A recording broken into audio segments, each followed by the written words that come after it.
Thank you. Okay, is everybody ready? Yep. With all these people demanding and jumping into this. I don't know.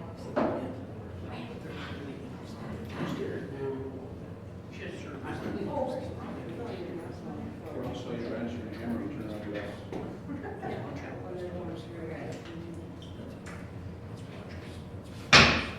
Call this meeting to order at 5:30 p.m. This is a public meeting. Any declaration of interest in general nature thereof, please indicate.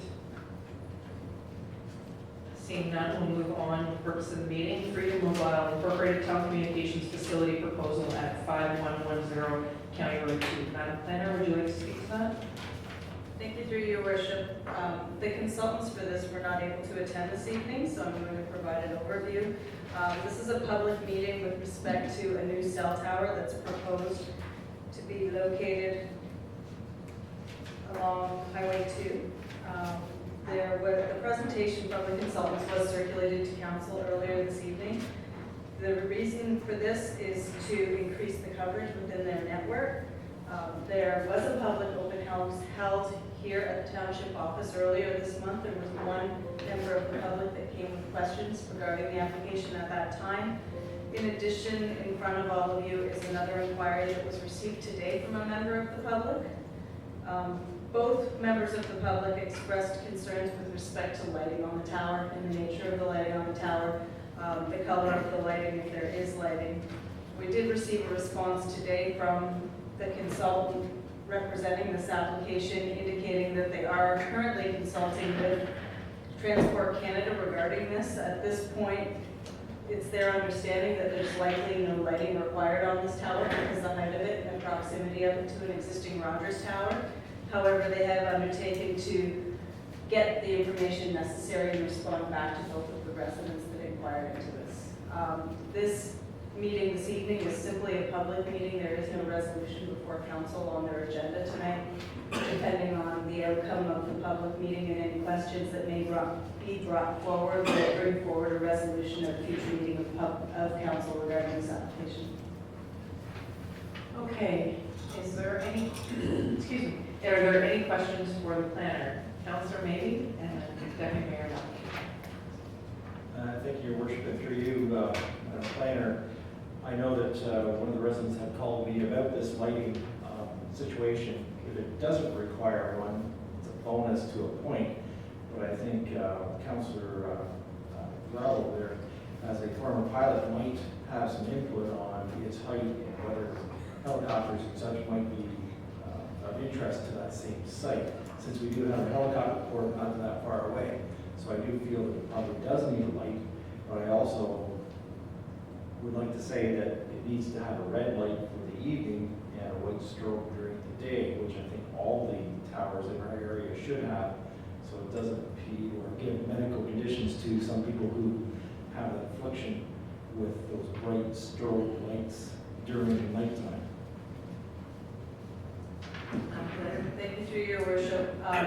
The application is being reviewed by Transport Canada, and all of the lighting and any regulations regarding color, type of lighting, and requirements for lighting are legislated through Transport Canada. So there's nothing that we could do to change what Transport Canada's requirements would be. Go ahead. Just as a follow-up, I know that I can see several from my residents, and I do notice that they are red during the night and white during the day, so I imagine that that's more the norm than not, or they're just constant red. Typically, the white is not a condition that's 24 or 7. Through your worship, I don't know the specifics of that. Again, it's legislated and required through Transport Canada, so anything that goes on there will have to meet all of the requirements and standards of Transport Canada. Thank you. Deputy Mayor Malky and then Councillor Cody. Thank you, Your Worship, and through you to the planner. In previous constructions of these towers, this has come up in the past, and I think we do have some sort of policy in-house currently, but I could swear to it, is, as we've seen today, which is brought up, the tower that's down on its own merits.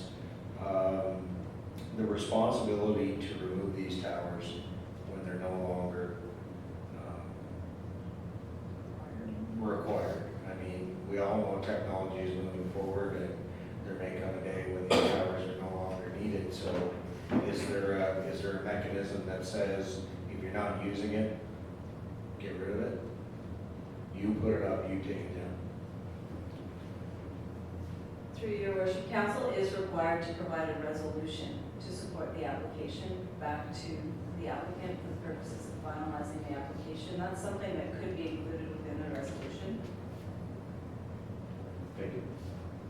Thank you, Deputy Mayor Mackey. Councilor Fode?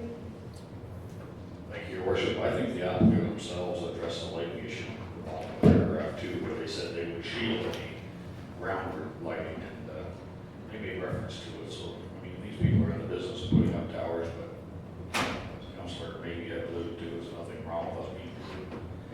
As our Deputy Mayor alluded to here a minute ago as well, I think after today's literal tower collapse we had in our township, we need to be prudent on towers from here on in. That's just a bellwether of what can happen, what could. Any further questions for the planner in regards to this application? Seeing none. Moved by Councilor Mayhew, seconded by Councilor Fode, with the public meeting adjourned. All those in favor, please signify. All those opposed, carried. Okay, thank you. And now go.